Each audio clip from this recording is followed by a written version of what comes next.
Forest Pack 8 introduced the ability to add spline parameters to the effects panel.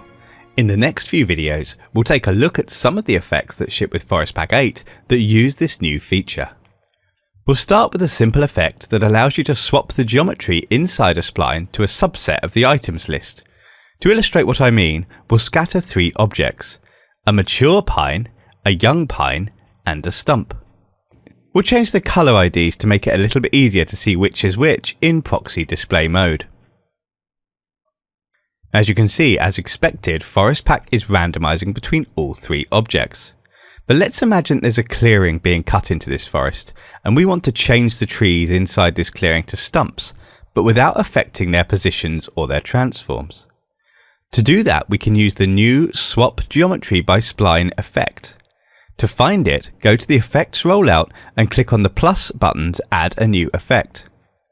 Click the wand button to open the browser and locate Swap Geometry by Spline from the Item Effects category.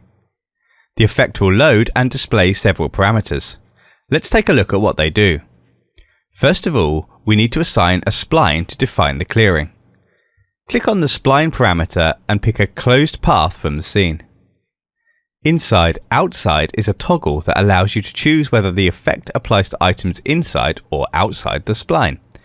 In our example, we want to affect the items inside the spline, so we'll set the value to 0.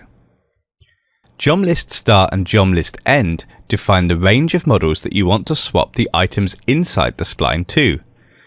The number refers to the item's index in the geometry list, starting from 0 at the top and counting downwards.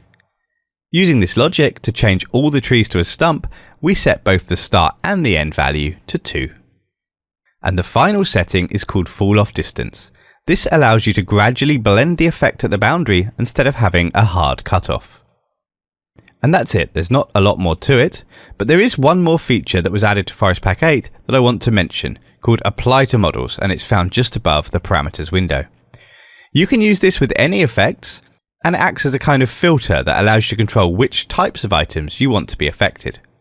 For example, let's imagine that we only want to swap the mature pines for stumps, leaving the young pines exactly as they are. To do that, we'd activate the Apply to Models option, open the picker, and tick the models you want to be affected. So I'll check large pine and then click OK, and then as you can see, only the selected items are swapped for stumps, leaving the young pines unaffected. And that wraps up this tutorial. Subscribe for more tutorials about effects coming soon. Just one of the many invaluable features of Forest Pack that you won't find anywhere else.